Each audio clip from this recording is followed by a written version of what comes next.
The air froze in the open doorway of Mr. Hayes's office. Brenda's low voice, intimate and conspiratorial, cut through the party's hum. "He's just an accessory, Sterling. Always has been." My gut tightened, a sudden twist of nausea. Sterling Hayes chuckled, a deep, satisfied sound. "Well, you're certainly my main event."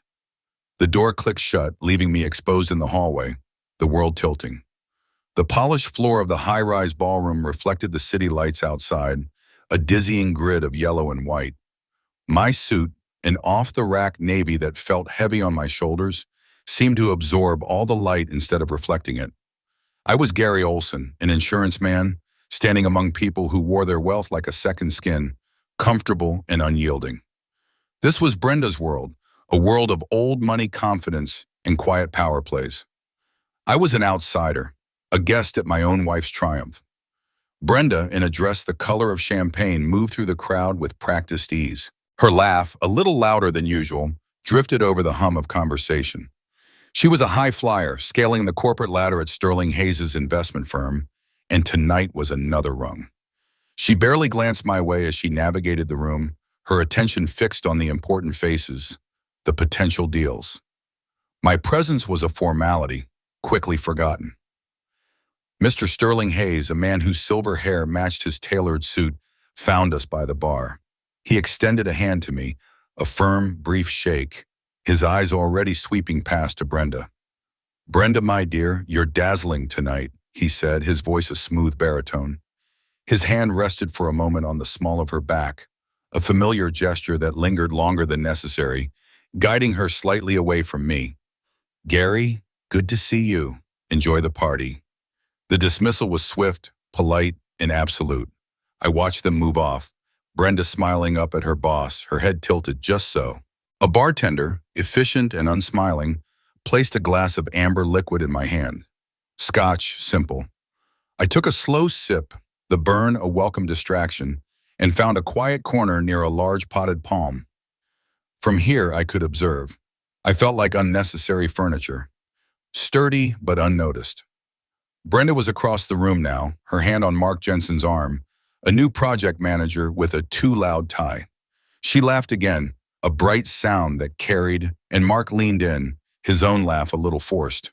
Her hand stayed there for a beat longer than friendship might dictate, a small, unconscious caress. I watched the gesture, the way her fingers pressed into his sleeve, and a cold knot began to form in my stomach. I walked over, my movements stiff, feeling the weight of the room. "Brenda," I said, my voice barely audible above the din. She turned, her smile fixed, a quick flash of irritation in her eyes. "Gary, there you are," she said, her tone flat, as if I had just appeared out of thin air. She introduced me to Mark, a cursory gesture. Mark offered a polite nod, his attention already drifting back to Brenda. I leaned closer to her ear. "It's getting late. I could call it a night." The words were a whisper, an offer to escape. Brenda's jaw tightened. "Gary, please don't ruin the evening," she murmured, her gaze sweeping past my shoulder to someone more important. The dismissal stung, sharper than any open argument. It was a clear boundary, a line drawn between her ambitions and my discomfort. I retreated, finding my way to the deserted balcony. The crisp night air offered little relief. Below, the city sprawled, a million tiny lives, none of them mine. The growing gulf in our marriage felt as vast as the space between me and those distant lights. A cold dread settled in, heavy and certain. My phone felt heavy in my hand. I opened the Uber app, selected my address, and confirmed the ride. I would let Brenda know, a quick text, rather than simply vanish. It felt like a small act of defiance. Walking back towards the main ballroom, past the executive offices that lined the hall, I noticed one door slightly ajar. Mr. Hayes' office. A sliver of light escaped, along with a murmur of voices. I hesitated, then continued walking, but the voices drew me in. Mr. Hayes' voice, warm and intimate, carried clearly. "Brenda, honey, Mark said you were brilliant tonight." Brenda's reply, low and conspiratorial, cut through me like a shard of ice. "He's just an accessory, Sterling. Always has been." The words resonated, hanging in the air. My own breath caught. Then Mr. Hayes chuckled, a deep, satisfied sound that seemed to fill the small space. Well, you're certainly my main event. The quiet click of a closing door followed, severing the connection, sealing the intimate exchange. My world shattered into 1,000 jagged pieces. I walked on, my feet moving mechanically, the city lights blurring through a sudden hot film over my eyes. The key turned in the lock with a soft click, the sound echoing in the empty house. The silence inside was not peaceful. It was a vast, cold space that amplified Brenda's words, turning them into a hard, aching knot in my gut. He's just an accessory, Sterling, always has been. The phrase replayed, a continuous loop, each word a dull thud against my ribs. I walked into the living room, leaving my coat on the back of a dining chair. My phone felt cold in my hand. I dialed Brenda's number. It rang 4 times, the cheerful tone cutting through the quiet before voicemail clicked in. She wasn't answering. I lowered the phone, then slowly made my way to the mantelpiece. Our wedding photo stood there, framed in silver. Brenda's smile, wide and bright, now seemed alien. The eyes in the picture holding a secret I had never seen, or perhaps had chosen not to. It wasn't my Brenda. It was the face of a stranger. It was past 2 in the morning when I heard her car pull into the driveway. Headlights swept across the living room window. The front door opened and closed. Footsteps, lighter than usual, moved through the hall.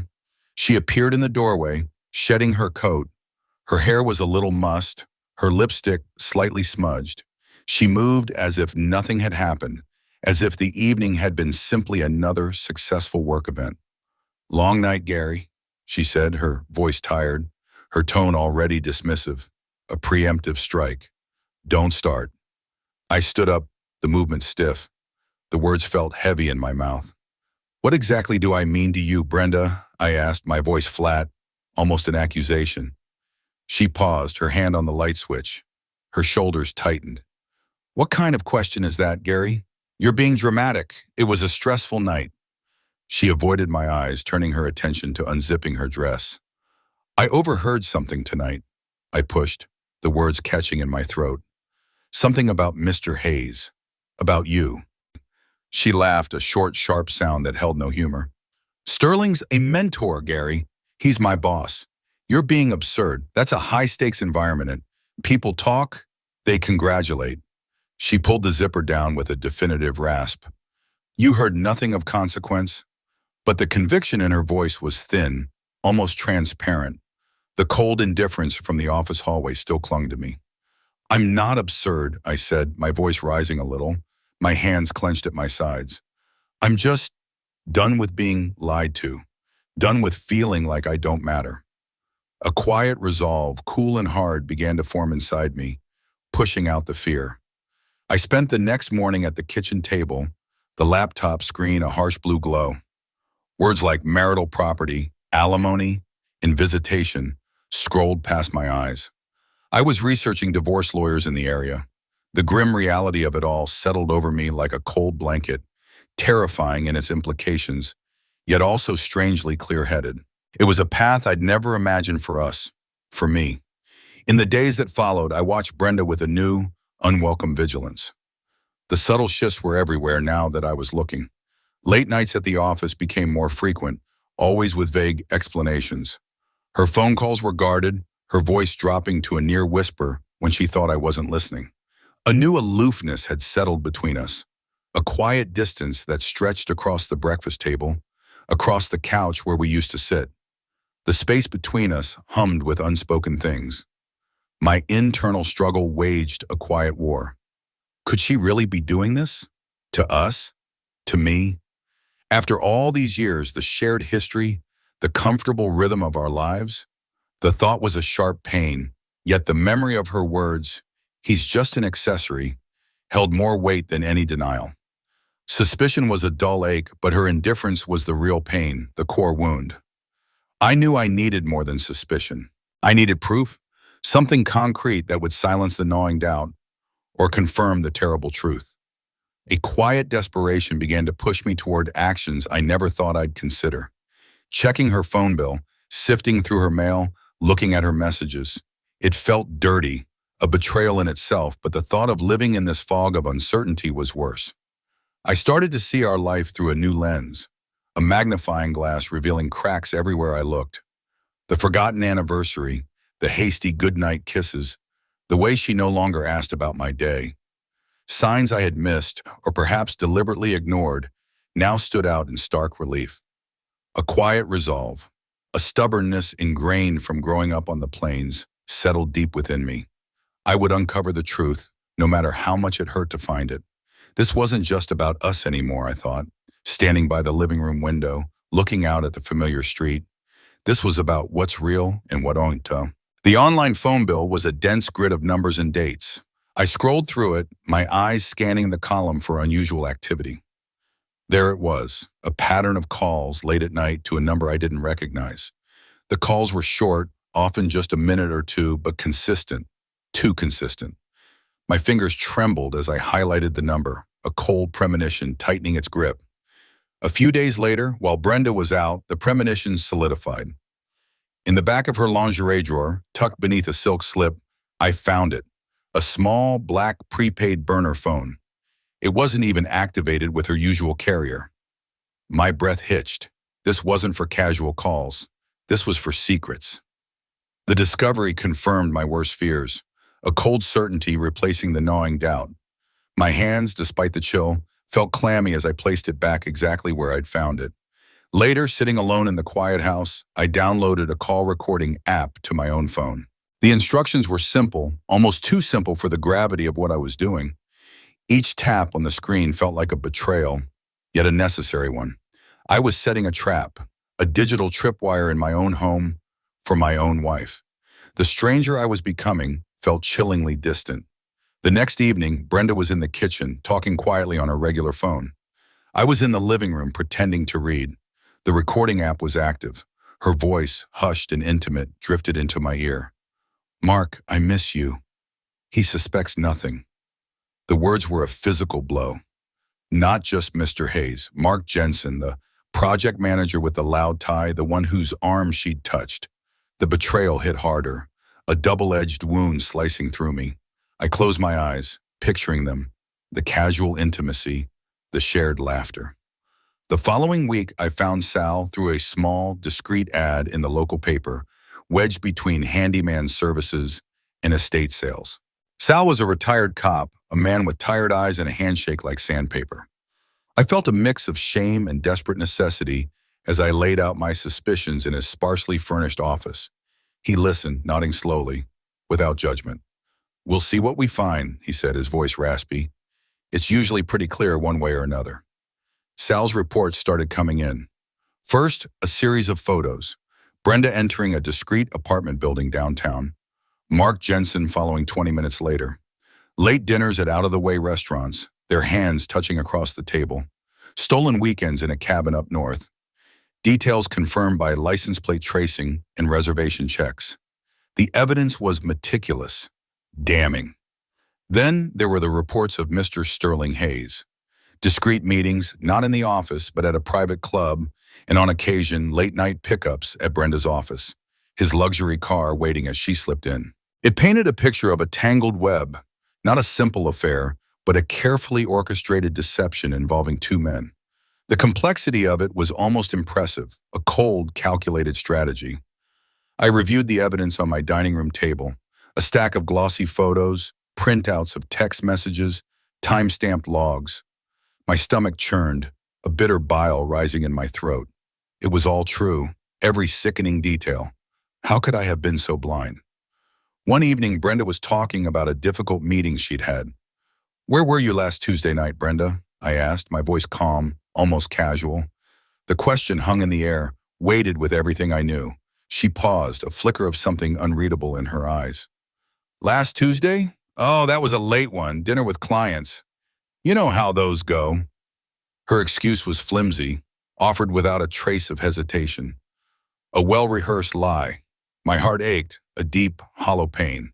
The extent of her deception, the calculated lies she'd woven into the fabric of our life, felt like a physical assault. A quiet, burning anger began to simmer beneath the surface. It wasn't just the infidelity, it was the sheer disrespect, the callous disregard for our years together, for my feelings. The years of trust shattered into fragments.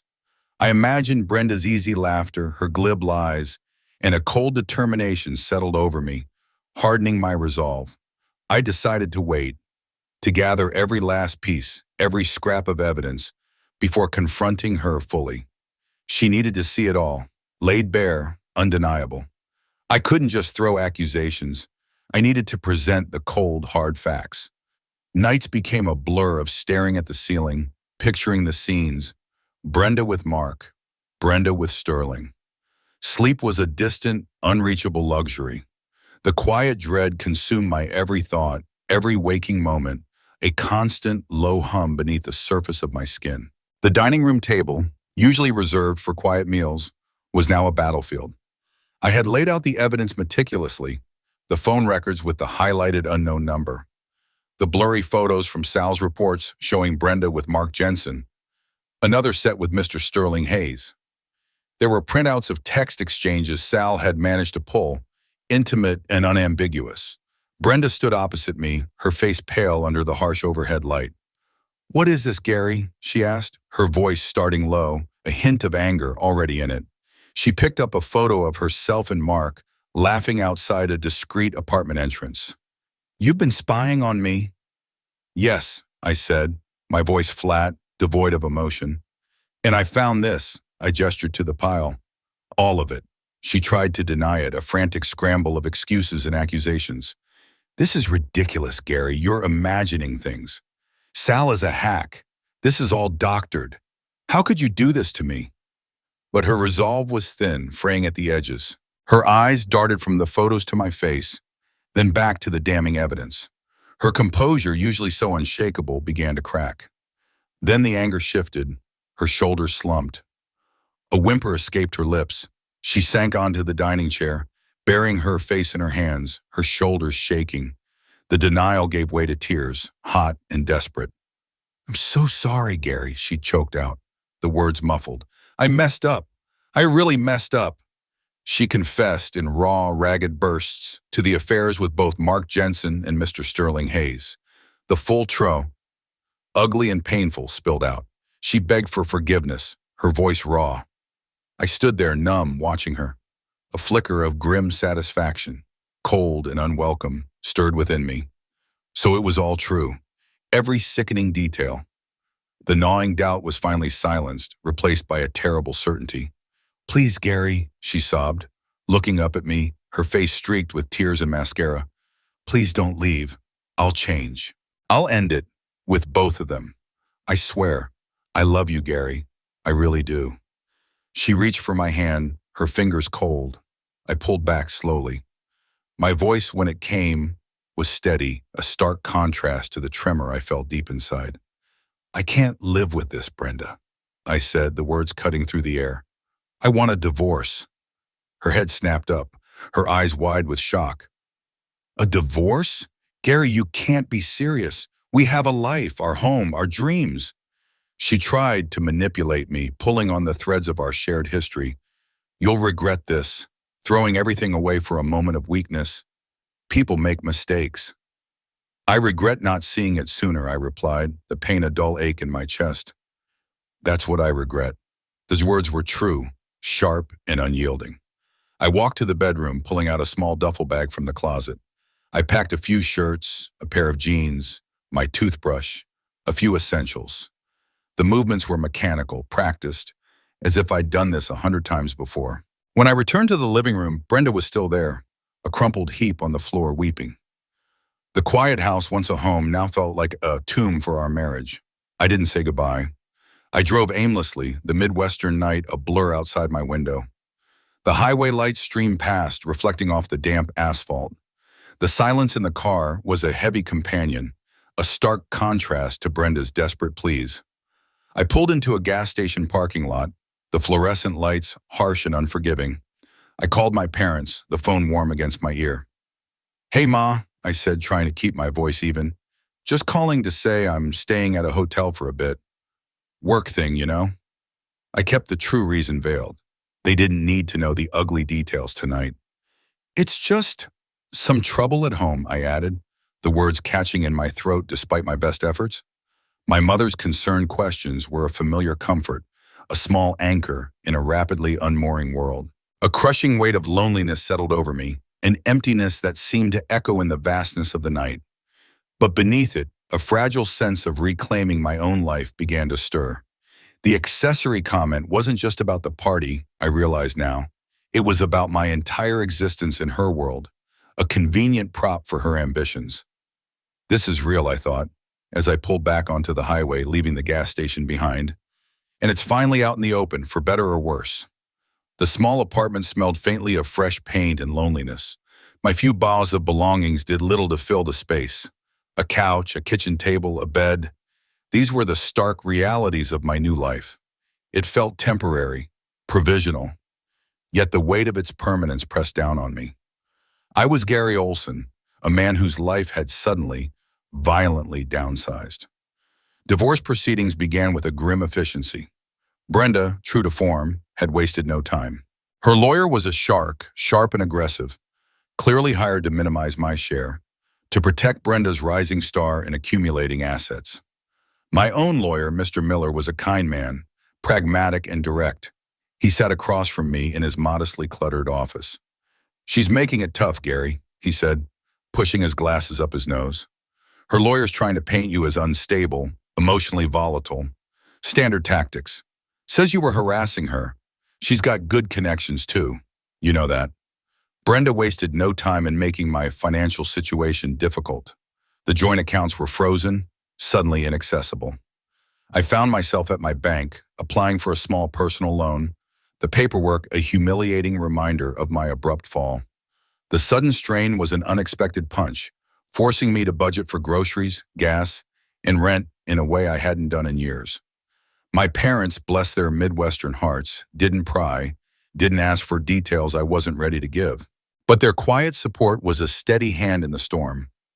My mother sent over casseroles. My father called just to talk about the weather or the local baseball team.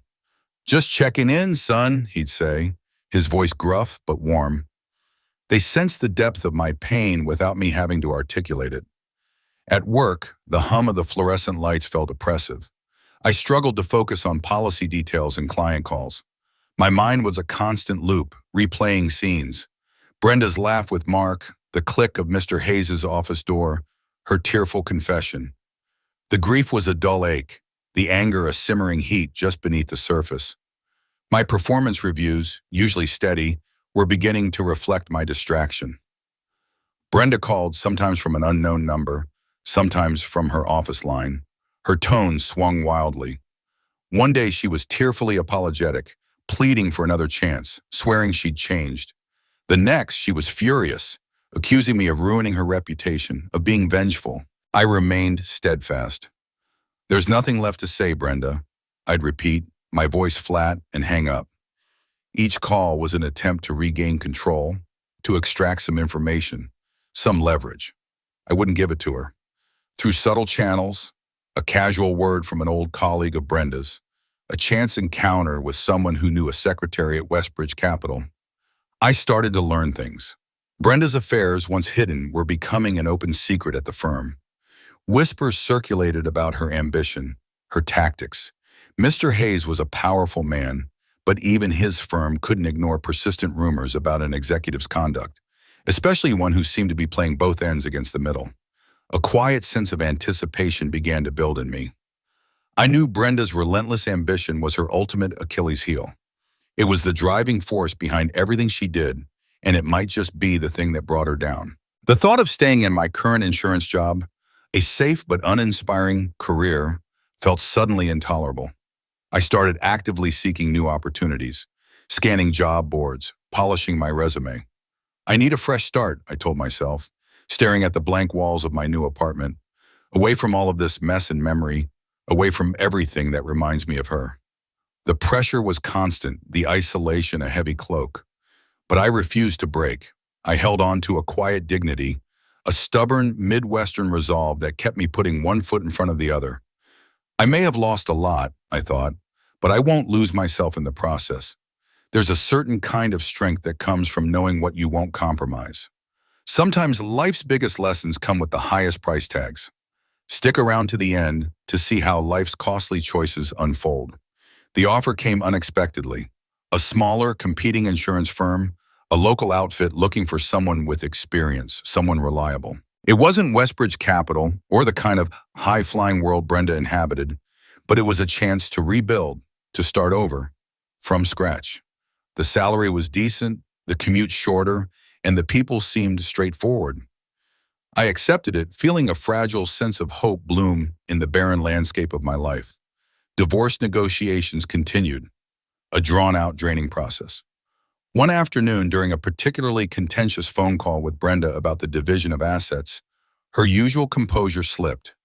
She was arguing about her company stock, a significant portion of her wealth. "You don't understand, Gary," she snapped, her voice tight with frustration. "I have insider intel. The next quarterly report is going to be huge for Westbridge. Their numbers are through the roof." It was a moment of hubris, a careless boast. The words snagged in my mind. Insider intel. I remembered other casual remarks she'd made, snippets of market trends, forecasts she'd dismissed as office chatter, but which, in retrospect, carried a certain weight. I started doing my own quiet research, connecting the dots, looking at the sectors she'd mentioned. I spent nights poring over financial news, market analyses, and Westbridge's public filings.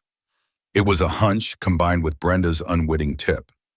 I liquidated some of my meager savings, took a calculated risk, and made an investment in a specific sector that Westbridge was heavily involved in, predicting a significant uptick. It felt risky, a gamble, but the quiet determination that had seen me through the divorce pushed me forward. The trade paid off handsomely, not enough to make me rich, but a substantial sum that eased the financial strain, gave me a cushion. It was a tangible win, a quiet vindication that tasted surprisingly sweet. My new lawyer, Mr. Miller, simply nodded when I told him. "Good work, Gary," he had said, a hint of respect in his eyes. Then the news broke. It started as whispers in financial papers, then became front-page headlines. Westbridge Capital was under investigation for unethical practices. Rumors of accounting fraud, of manipulating market data, and of potential insider trading began to swirl. The financial world watched, breathless. Brenda's name, once a symbol of success, was soon whispered in connection with the scandal. Not directly implicated in the fraud, but her rapid ascent, her close ties to Mr. Sterling Hayes, the firm's CEO, and her aggressive investment strategies came under scrutiny.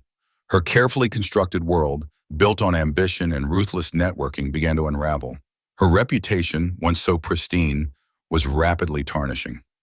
I watched from a distance, through news reports and quiet conversations with former colleagues, as it all imploded. I heard she'd been sidelined at Westbridge, her responsibilities stripped, her name removed from key projects. Her once glowing career, the very thing she'd sacrificed everything for, was now facing professional ruin. Karma, a slow-moving but relentless force, was delivering a bitter blow. A dark, quiet satisfaction settled over me. It wasn't a triumphant joy, not the kind of glee I might have once imagined. It was a deeper, more profound sense of balance being restored, a cosmic scale finally tipping. The irony was palpable. Her downfall came directly from the very ambition that had led her to betray me, to call me an accessory, to discard me so carelessly. I felt a fleeting moment of profound sadness for the woman she once was, the woman I had married, before the hunger for power had consumed her. But there was no regret for my own hard choices, for leaving, for demanding the truth. I focused on my new job, the simpler tasks, the honest interactions with clients who simply wanted to protect their homes and their futures. There was a different kind of satisfaction in this work, a quiet pride in a clear conscience. Some prices get paid in cash, I mused, looking out at the city from my apartment window, the lights shimmering like distant stars. Others, they cost you everything you thought you had. I understood then that revenge, even if indirect and unintended, was a cold comfort, but a comfort nonetheless in the desolate landscape of my life. Months turned into seasons. The legal paperwork, dense and tedious, piled up and slowly, finally, began to shrink. The divorce was finalized. I walked away with less than I had hoped for financially, but I was free. The financial settlement felt like a small price for the immeasurable peace that settled over me. One evening, my phone rang. The display showed Brenda's number. I hesitated, then answered. Her voice, usually sharp and self-assured, was broken, thin, laced with desperation. "Gary," she whispered, I, I need your help. Everything is falling apart." Her career at Westbridge Capital had imploded. The investigation had deepened. Mr. Hayes had been forced out, and Brenda, caught in the wake of the scandal, had been fired. Her reputation was in tatters. Her powerful connections vanished. She sounded utterly alone. I listened to her for a long minute, the silence stretching between her desperate words. A pang of pity, fleeting and cold, stirred in my chest. Not the kind of pity that moves you to action, but a detached observation of a life undone. "Brenda," I said, my voice calm, steady, "I can't help you." The words were flat, final. "You made your bed." The bridge between us was irrevocably burned, reduced to ash. There was nothing left for me there. I ended the call. The house, our house, the one we had built dreams around, went on the market. The for sale sign plunged into the front lawn felt like a physical severing of the last tie to our shared past. The closing was quick, efficient. Handing over the keys, walking away from the empty rooms, felt less like a loss and more like a release, a heavy burden lifted. I focused on my new job at the smaller insurance firm. The work was less glamorous, but it was honest. I built new relationships, found value in simpler connections with colleagues who weren't constantly trying to climb over each other. Lunch breaks were spent talking about local sports or weekend plans, not market strategies or corporate politics. It was a different rhythm, slower, more human. One Saturday, I reconnected with Sarah, an old college friend, at a coffee shop downtown. We talked for hours, catching up on years of missed life. Her laughter was genuine, her interest in my life sincere. There was an ease, a comfort in our conversation that had been absent from my life for too long. It was a quiet reminder of what true connection felt like, the kind that didn't demand or manipulate. I was learning to trust my instincts again, that quiet inner voice I had silenced for too long. I could recognize true connection from superficial allure now, the difference between genuine interest and a calculated charm. The scars of the past still lingered, moments of doubt, a flash of pain when a memory surfaced, but they no longer defined me. They were a part of my story, not the whole of it. I visited my parents more often, sharing Sunday dinners, helping my dad with yard work. Their quiet strength, their unconditional love, felt like an anchor in a world that had once seemed to be adrift. I appreciated their simple presence, their steady comfort. From my new modest apartment, I often looked out at the city lights.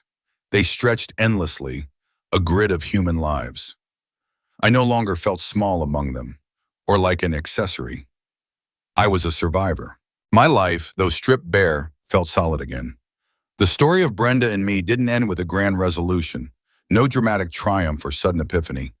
It ended with me on a steady path, recognizing that healing was a process, a series of small, deliberate steps forward, not a singular defining event. The price was steep, I reflected, but living with the truth, that's a kind of wealth all its own. I looked out at the familiar Midwestern landscape, at the quiet strength of the fields and the distant hum of the highway. A quiet resolve settled in my eyes. I was ready for whatever came next. The past wouldn't vanish, I knew that, but I was finally walking forward, one foot in front of the other. The months that followed settled into a quiet rhythm. My new apartment, though smaller, felt like my own, bathed in unfiltered morning light. Work at the new firm offered a different kind of satisfaction, a steady hum instead of a desperate scramble for approval.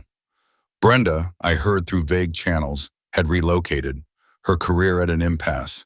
The corporate world had chewed her up and spit her out, a cold truth I observed without triumph. I still carried the scars of betrayal, moments when doubt or old pain flickered, but they were fading. Reconnecting with Sarah, finding genuine laughter and easy conversation, reminded me of what was real. The city lights from my window no longer felt like a cage, but a panorama of possibility, open and vast. The price had been steep, the cost of unraveling a life built on lies. But facing it, living with the truth, had given me something solid, something unshakable. I was no longer an accessory. I was just Gary, and that finally was enough. I had a long road ahead, but I was walking it on my own 2 feet, one step at a time.